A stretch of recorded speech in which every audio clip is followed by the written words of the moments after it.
For those that have already watched this video, I apologise. I've had to re-upload this a couple of times because apparently the makers of Seaquest block everything. Worldwide block, so this is a re-upload. Apologies. Hello there.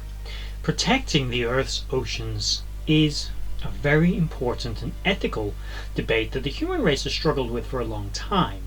Throughout our history, humans have used the ocean as a resource, and there's nothing inherently wrong with that. Nature and the environment, as long as there's a healthy balance of how it's exploited.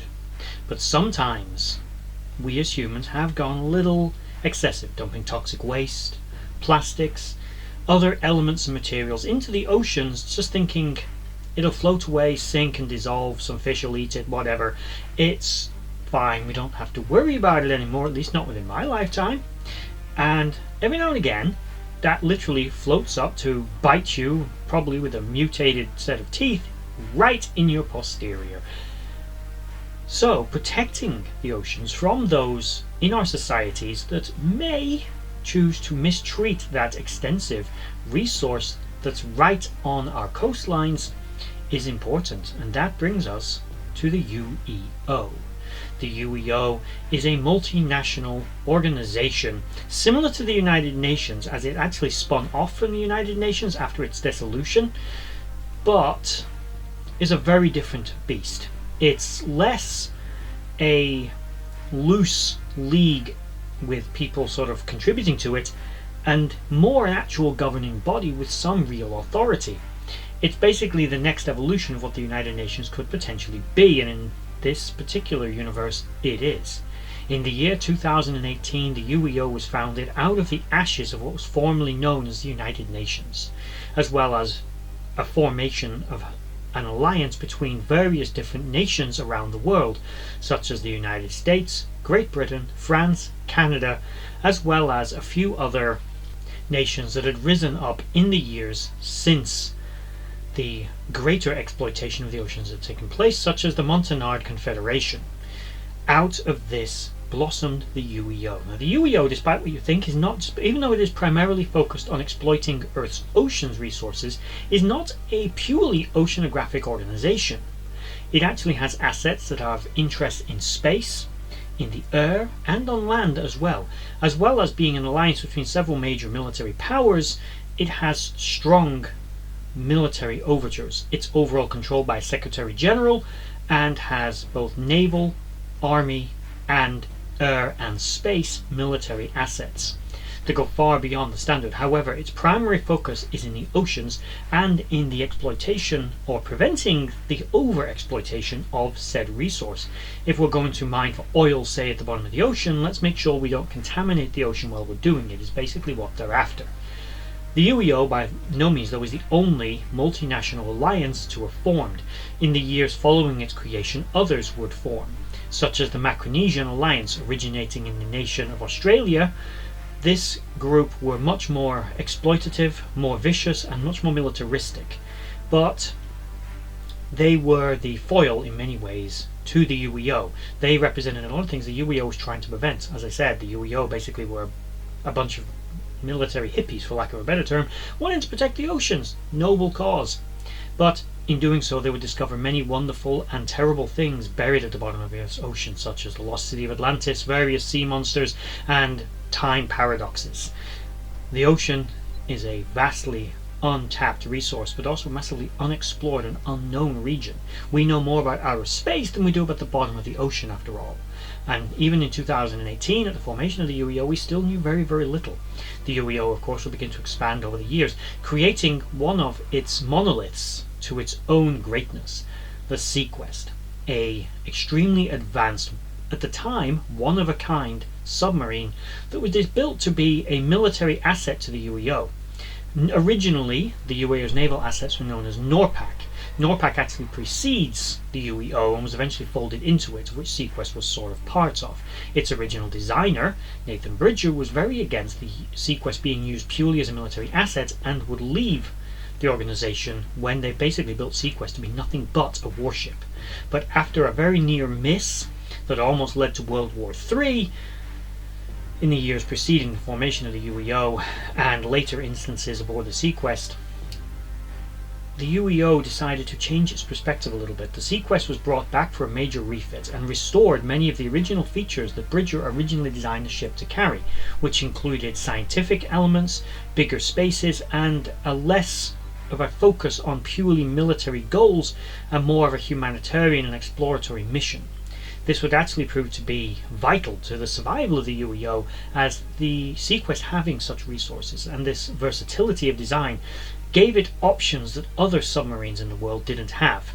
However, the exponentially high cost of building Seaquest did limit how many the UEO was able to build. It was able to build another one eventually, but it was unable to secure funds after that submarine was lost and the original one was destroyed to actually build any more, simply because they were so big, so expensive, and so complicated to manufacture. The resources, manpower, labor, and money needed to build them was simply, it didn't grow on trees or under the ocean, and it was not as easy to replace, but a unique monolith of a vessel built for the UEO's exploitation.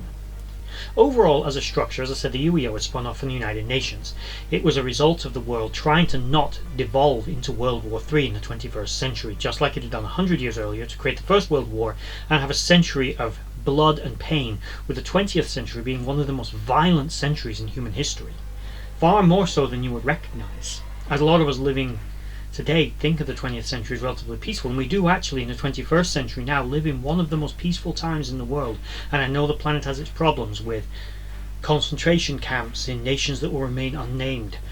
There are wars going on between certain people's vanity and the freedoms of others that they're trying to take, and there are even genocides taking place in places in the world that quite frankly people don't care about and therefore don't publicize because they're not as colourful as what we'd like them to be for people to hear about in the news. But despite these things, the world is relatively stable. It's a peaceful time.